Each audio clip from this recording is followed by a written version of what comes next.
Welcome to a bipolar, a schizophrenic, and a podcast, where each episode is recorded after midnight in a vacant and possibly condemned location. Now, here are your hosts, Gabe Howard and Michelle Hammer. Hello, everyone, and welcome to a bipolar, a schizophrenic, and a podcast. My name is Gabe Howard, and I live with bipolar disorder.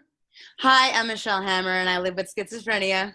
And today we are going to talk about what it feels like to live with, well, bipolar disorder and schizophrenia, not at the same time. But before we get going, Michelle, this is still your city. Where are we and what time is it? We are at a brewery in Astoria, down by the water, where we have a great view of Rikers Island. And I went on Tinder before, and I found a guy who is in Rikers Island and had a nice picture. And you could see the toilet in the picture, so he's definitely at Rikers Island on Tinder. So I swipe right. Now, swiping right, that's the reject, yeah. Right? No, swiping right is the yes. So I'm going on a date with somebody at Rikers Island. Maybe he'll invite me to his cell, you know? Do you remember on Seinfeld when George dated somebody who was in prison, so they didn't have to worry about the drop-in? And that was like the best relationship ever because she couldn't just show up unannounced. That's amazing. Gotta love George. Gotta love George. You're trying to relive this on a sitcom that's been off the air for 15 years. I mean, an inmate on Tinder, I really, you can swipe right all you want, but like, I don't know how you're going to get a date.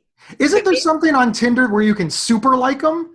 Oh, I have accidentally super liked so many people. It's really embarrassing. Wow. Because sometimes I think you can scroll up to see pictures, but you actually have to like click. But when you scroll up, it's a super like. So I've been like, scroll up. Oh my God, I just super liked the wrong person. And then you might get a really awkward message. Hey, how are you? And I'm like, that was an accident. And then I have to unmatch. Oops. But I mean, maybe this guy at Rikers, maybe we're meant to be. Maybe we're meant to be. Listen. He has a toilet in his bedroom, Moving on. Let's talk about bipolar and schizophrenia.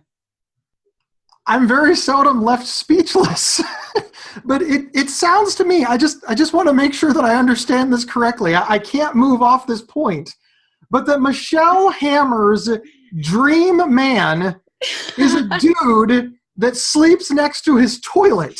I'm joking around. It's just very convenient. Okay, and what time is it? You never did tell us what time it is. Now say hammer time, just please. It's hammer time. No, it's late at night, but I don't know if lights are off at Rikers yet, so I don't know if his phone's on, and if maybe he's not going to swipe me right, and we're not going to match. What if he doesn't want to match with me, but I matched with him? That's true. I mean, he's in prison, but you have schizophrenia. I know. And in some people's minds, should go with the prisoner. How does that make you feel? A convict or a schizophrenic? Which would you rather date, Gabe? Well, I don't know. I mean, you can be cured from being a convict, I guess. But you're like my buddy. You're like my frenemy, and you have schizophrenia. What if you're a schizophrenic convict? Oh, well, that's a whole nother show because, as you know, people who live with schizophrenia are much more likely to end up incarcerated than people without schizophrenia because our mental health system sucks. That is very true. Like, you like how that just went south? It's yeah, like, totally. 1 minute we're joking around and the next minute, like, Gabe dropped knowledge. Gabe has knowledge. Gabe is a smart guy. Gabe, so much in that brain of yours. You're so intelligent. Maybe I'll end up at Rikers and meet this guy. Except women and men are separated, so I don't think that's going to work. Is that true? Of course, there's always women are separated from men in prison. Oh, well, I've got to change some life goals. How do you not know that? You don't watch SVU? You don't watch SVU? I figure people with mental illness are not portrayed appropriately in pop culture, so maybe incarceration, law enforcement, etc., is also not portrayed correctly in pop culture. Isn't it funny how people do that? Like, remember for years, people like minorities, for example, have said, look, the media is not portraying us correctly. There's media bias and it's not fair. And the police were like, nope, we don't care. That's fine. And then all of a sudden the media started portraying police officers with a bias. And all of a sudden police officers are like, oh, there's just so much bias in the media. And I was like, oh, so you finally admit that, like, you know, like poor people, minorities, you know, just lower classes are not getting a fair shake. Like maybe people like me with mental illness are not being portrayed accurately. And they're like, nope, the media gets everything right except for the thing that affects me. Like, isn't that amazing how people can just put that together? Like everything else is true, but the thing that impacts me, complete bullshit. The only time mental illness is spoken about in the media is when there's a shooting. That is true. It's spoken about negatively. And how does that make you feel? How does that make me feel? Well, I will never own a gun ever in my life. So, I mean, whatever. You don't want me to own a gun? I agree. I should not own. I don't believe I should ever own a gun. I don't want a gun, but I don't think I should ever be allowed to own a gun. So I'm all good for that. But, you know. You've just made half the country like really happy, and you've just completely and utterly pissed off the other half of the country. I get it, but I'm speaking the NRA is now coming after our show. But like, I'm speaking for myself. You don't have the right to do that. But that's just me. I should never own a gun. That's not how the internet works. You can't speak for yourself. But that's me. Haven't you ever seen on TV, like where one person says one thing? Like one woman gets on TV and says, this is how I feel. And the headline the next day all across Facebook is, all women hate X. Like one liberal somewhere says something and all the memes are, liberals hate X. Like for some reason, the dumbest among us are always the elected officials to speak for any group that they Are you calling me represent. The dumbest? You're calling me the dumbest? I don't think, I mean, you're the dumbest on the show. Oh, you think I'm dumber than you? I mean, yeah, I can prove it. Oh, really? Yes. I watched Jeopardy last night, and I got a whole bunch of questions right. Yeah, you watched it on DVR for the third time. No. Didn't get them all. No. I watched it. There was a Dunkin' Donuts question, and I knew the answer was Dunkin' Donuts. It was a $200 question. It was a $200 question? I'm terrible at Jeopardy, but I watch it every day, and I guess, and I'm always wrong. But I can prove that I am smarter than you. How? Okay, whose idea was it to do this podcast? Me. Yeah, liar. Whose idea was it? Yours. Right, and that means that I asked you to do the show, and you agreed. Does that make you smart or dumb? Because am I good to be on this show, or should you have asked somebody better? I mean, I did ask people better. They all said no, because they were smarter than you. Oh, maybe because you're bipolar and you're a genius. I put out an ad, and I said, calling all schizophrenics who want to talk to Gabe on a podcast. You would not believe the responses I got. You're lying, right? Yeah, no shit. Okay. Okay, so let's get back to this. We've wasted enough time. Let's talk about what it feels like to live with mental illness, because, you know, it's probably important. I kind of want people to understand, not because I want people to, you know, live with bipolar disorder. I think it's kind of horrifying. I wouldn't wish this, honestly, on my worst enemy, but it is kind of something that I have to do, and I would like people to know what it's like so that I can be understood. Does that make sense? That makes sense, yeah. Yeah, how do you feel about that? Like, do you want people to understand you, or are you just like, I'm cool being misunderstood? No, I would totally love people to understand me. I mean, I get comments all the time from people that just don't understand schizophrenia. Like on my Instagram page, I post some of my artwork, and I got a comment from a woman that said, no schizophrenic person could be able to create this artwork or even be able to look at this artwork. There are far too many colors. Like, excuse me, lady, but who are you? Who are you to tell me that I couldn't have created this artwork or even look at it because there's too many colors? Like, that makes no sense. Well, do you think the person was being malicious, or is this just their misunderstanding of how the illness works? I think perhaps the person was some sort of social worker of some sort, because social workers do sometimes comment on my stuff and say some ridiculous stuff. So I think maybe it was a social worker who works with maybe people with schizophrenia or other mental illnesses and just wanted to leave a comment and just kind of say how, like, it just doesn't make sense. Like, how could you have schizophrenia and create this, which is such a misconception? Like, that's such stigma right there. you know, that how could a schizophrenic person be able to create this artwork? Why wouldn't a schizophrenic person be able to create this artwork? What do you think leads them to believe that? Like, what stereotype do you think they're responding to? Do they think that all schizophrenics are like drooling monsters or violent, or are they getting schizophrenia and like, you know, developmental disability or lack of intelligence confused? Like, why are they getting this wrong?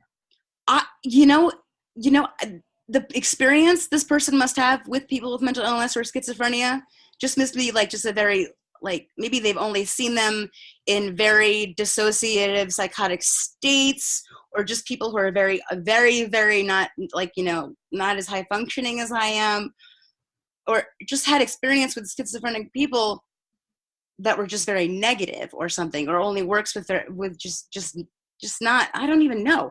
The comment was just so bizarre to me, because how can you tell me that I can't create the artwork I create because I'm schizophrenic? And then to say that no schizophrenic person could look at this because there's too many colors, like, that's such stigma. Yeah, that doesn't make any sense. Like people with schizophrenia can't see beauty? Excuse me, I sell my artwork. I've sold it all around the country. I've sold it internationally. People have seen it. And if you think that people can't handle looking at it, then that lady obviously has the problem. And then the same person, I was in that WebMD video that they did about me, and I had a little clip of it up, and it was just me talking for maybe like 20 seconds or something. And she commented, if you were really schizophrenic, you would not be doing this well or be able to speak as clearly as you do about your own illness. And I just thought to myself, do I need to apologize for being high functioning? How is this fair to me? I'm trying to represent, you know, schizophrenia in a positive way. And I try to show people all the time that just because you have a mental illness doesn't mean you're never going to live a normal life. It doesn't mean that you're going to just, like, you know, be homeless and everything. And then I also tell people all the time, you know, 1 in 5 New Yorkers has a mental health issue, but no one talks about it because of all the stigma. And that is the stigma. Well, yeah, the minute they start talking about it, people will be like, oh, you can't have a job. You can't work here. You can't do this. You can't. Exactly. One of the things that I'm most responding to and I'm most interested in is you said that they feel that people with schizophrenia need to behave a certain way, like homeless, you know, drooling, rocking back and forth, not able to make eye contact, not articulate. Now, that does describe you at one point in your life, though. Not the homeless part, because you had a good family, but you have been hospitalized. You have been you have been hallucinating. You have needed care, and you fit the stereotypical definition of schizophrenia in moments. Exactly. That's just not all there is to it. Exactly. Yeah, see, that's the part that fascinates me the most. See, people say that to me about bipolar disorder. They're like, well, how have you avoided X, Y, and Z? Or if you were really bipolar, you wouldn't be able to do this. That was true. Everything that people have said to me was true for me at some point in my life. And I'm terrified that it might be true again. I live in constant fear that, you know, suicidal depression will come back, or mania will come back, or hypersexuality, or all of these other ality things that are scary because they're so painful. They were true. But when all those things were happening, I wasn't able to speak articulately about them, write blogs, create videos, give speeches. I was really, really sick. And here's the thing. Everybody saw me be really, really sick, because crisis and mental illness is public. Right. And wellness in mental illness is private. And you know how I know that? How? Because when we find locations for our show, when we talk to people, when we look for sponsors, and we always say it, nobody believes us. Like, hi, my name is Gabe. I live with bipolar disorder, and we want to come in and record. And they're just like, okay. Yeah. Think about what they're agreeing to. Hi, will you let a couple of mentally ill people come in after midnight and take over your place for like an hour for no compensation?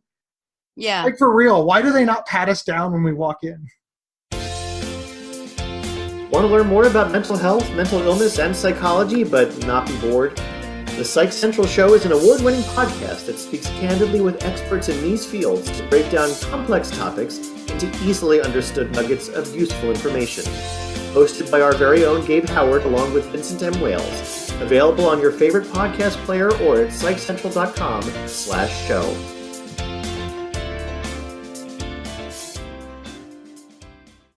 But sincerely, nobody thinks a thing of it because they don't associate that with mental illness. Yeah, it's just ridiculous. It's they see you functioning well and they're like, oh, you know, you don't have it that bad. You don't have it that bad. I mean, I got in a big fight with this woman at the market for my pop-up shop.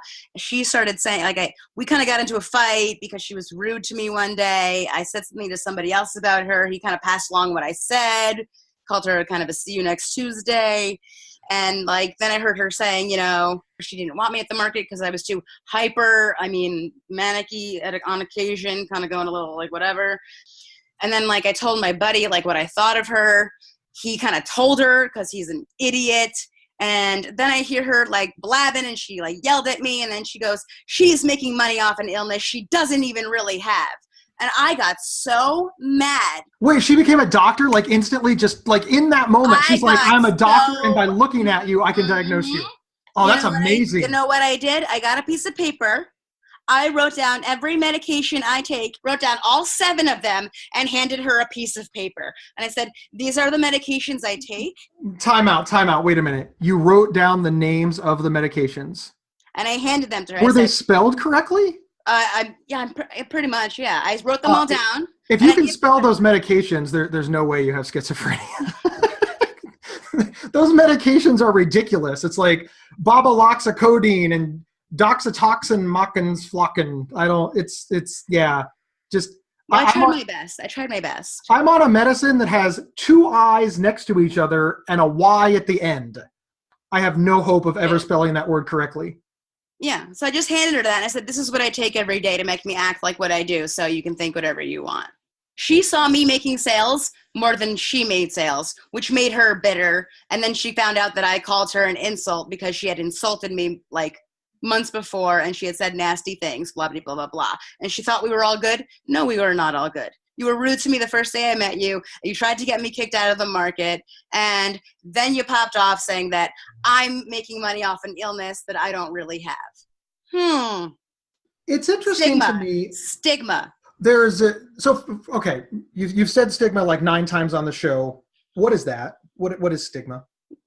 People judging me before they get to know me.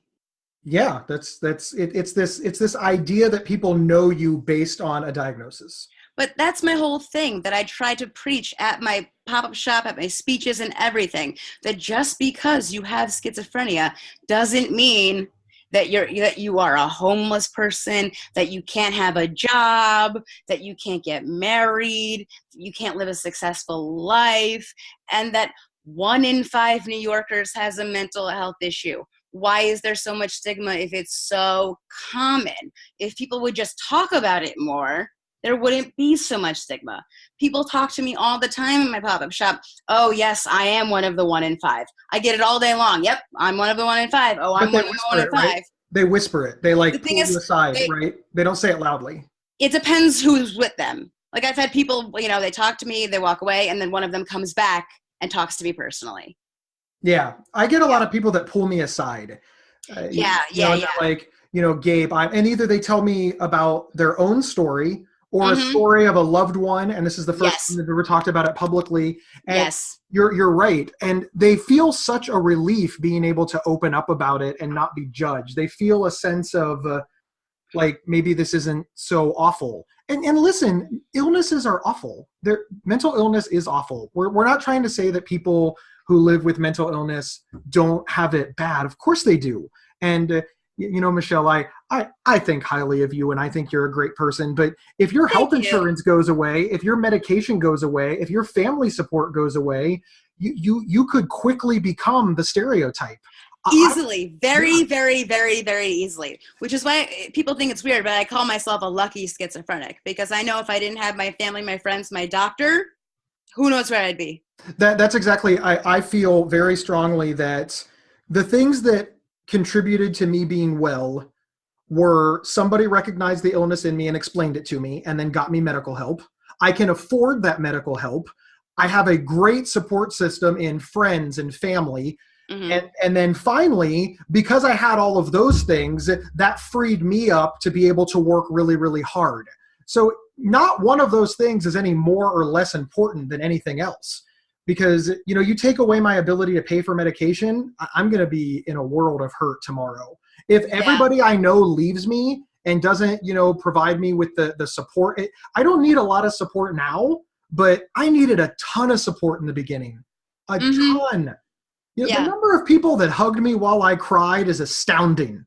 So I wish that I knew that I was going to get better. And I wish that I knew that I was going to get to this level of advocacy, because I so would have recorded myself like on the 7th day of depression with no shower and like my skin flaking from like laying in bed in just pizza crusts, because that's what people think of with mental illness. And I absolutely looked like the stereotype. I just don't have any pictures of it, because who the hell is going to take a picture of that? I know. What kind of a sick freak would take a picture of that? I didn't, but it's a shame, because the media has pictures of that. People that are exasperated with their loved ones, they talk about it. I mean, we just talk about so much negative. And then when people like us rise to the top and want to talk about the positive, people saying that we're being disingenuous to the people who are sick. I feel that we're filling in the gaps. Exactly. People need to know, just because you have a mental illness, it doesn't mean that you can't recover. I consider myself recovered. Yes. We don't need to share the horror stories, because those get out on their own. Yes. We need to share that recovery is possible in the positive stories, because when Gabe and Michelle walk down the street, nobody says there's a schizophrenic and a bipolar. They don't even say there's a person living with bipolar disorder and there's a young woman living with schizophrenia. They don't even person first language it. Like, they're so far beyond that. They say there is a moderately attractive guy and a reasonably hot woman. Reasonably? My wife listens to the show. There's a stunningly beautiful Eastern European, fair-skinned, curly-haired girl walking with a gigantic man with red hair. There is a giant mountain of a red-headed man next to a tiny little woman who looks terrified he's going to kill her. I mean, you could just like step on me. That's true. I'm like a bug next to you. When we stand next to each other, I look like Hagrid from Harry Potter, and you look like the broom. I mean, I'm like maybe up to your like non-existent nipple. Did you say non-existent nipple? Yes, I did. People are going to know more about me than they want to. We'll You're a terrible person. You're a terrible, terrible person. Gabe has no nipples. Shut up! You can get them tattooed on, like breast cancer survivors. You know how many people have suggested that? But what good is that? I mean, I don't know. What good is it? How is that helpful? I should explain. I had gastric bypass, and I used to weigh 550 pounds. And this is part of my story. It's well established. I don't want anybody wondering why the hell Michelle is wandering around talking about Gabe's nipples. But I used to weigh 550 pounds. I mean, there is another example of when I looked really, really sick. I did everything in excess before I was diagnosed. You know, the mania just made me eat constantly. I would routinely go buy a sheet cake and eat the whole thing. Oh my God. Yeah, I ballooned to 550 pounds. One time I ordered pizza from Pizza Hut, and when the guy got here, he asked me what time the party was. I was alone. I was completely alone. I ordered 4 large pizzas, 10 breadsticks, and 2 things of Mountain Dew. And that's what I was going to eat while watching the hockey game. What? Yeah, 4 pan Supreme pizzas. I ate them all along with all 10 breadsticks and both Mountain Dews. Wait. You ate 4 pizzas? Yeah. Yeah. I mean, it took 2 hours. I didn't eat it like in a minute, but like. Wait, what size pizza? Large pan. Okay, so then we have to get to the nipples now. Why you have no nipples? So I weighed 550 pounds. And when I started to get better, I realized that I had just a horrific eating disorder along with all kinds of other problems. And I got eating disorder therapy. I got treatment. I had gastric bypass, and I lost 300 pounds. Congratulations. Thank you. And after I lost all that weight, a couple of things happened. One, I had horrible flabs of skin. I mean, like aprons of skin. And I developed breasts. Like the fat that was in my breast tissue never went away. So I had like C cups, but now I'm like kind of a regular build. So I had plastic surgery where I had a double mastectomy and I had all of the excess skin removed, and they weren't able to put the nipples back on in a way that I found to be reasonable. So they asked me if I wanted to look better naked or in clothing. I said I'd rather look better in clothing. Because you don't walk around naked all the time. Yeah, I really, it's like a rule. Like in my house, there's a rule, like I have to wear pants. Now, when I'm home alone, I can do whatever the hell I want. But oh, yeah. Yeah, I mean, but that's the story of when I looked like I had bipolar disorder, you know, being up for days, the huge bags under my eyes, the disheveled looks, the mania, the weighing 550 pounds, the drug use, the having sex with everything that moved, and just, I mean, that looked like bipolar disorder. And if I wouldn't have gotten help, if I hadn't gotten help, I would look like I have bipolar disorder. I'd be miserable, and eventually I would die because of it. But because I got help and I achieved all of this, I now get the people telling me you're a liar, you don't have bipolar disorder. I'm so glad I worked so hard to be well so that other people can insult me. Haters gonna hate. I also get the, the casual email that that Schizophrenic.NYC is troublesome because it's a person with schizophrenia, and schizophrenic is a label. And my thing is, who really invented that the word schizophrenic is a label?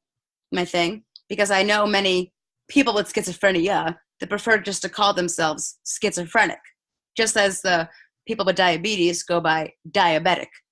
And I know that you prefer to be called bipolar instead of a person with bipolar. I just think it sounds so awkward. The other day, I love telling this story. One, just future episode alert. We're going to do a whole show on this. So I don't want to give too much away. But the other day, this conversation happened. I swear it happened exactly like this. Are you ready? Mm-hmm. I said, hello, my name is Gabe Howard and I'm married. And the person looked at me and said, you're not just married. Well, you're a person first. You're not just a married guy. You have other wonderful things to offer. I prefer to say that you're a person living in marriage. Are you serious? No, of course not. That's ridiculous. But for some reason, if you replace marriage with bipolar, suddenly that conversation seems to make sense all over the country. It's nonsense. It's nonsense. When did we decide that words like schizophrenic, bipolar, depression, anxiety, when would we decide that those words were pejoratives? Why are they insults? When somebody says, Gabe, you're bipolar, I am not insulted because I am. Right. But it's okay for people to say, if you were really doing this well, you wouldn't be schizophrenic. Blah, blah, blah. That's okay to say to me, but I can't call myself schizophrenic. And I have to apologize for being high functioning. I love how you call yourself high functioning. What, you don't think I'm high functioning? No, I think you're normal. I mean, yes. What is normal? What is in medical parlance, you are what is considered a high functioning schizophrenic, just like in medical parlance, I'm considered a high functioning bipolar. But that actually irks me more than, what do you mean I'm high functioning? Why don't you just say I'm Gabe? Like I'm normal. I'm not high functioning. I'm just on the same level as everybody else because I got well. High functioning makes it sound like I'm still beneath everybody else.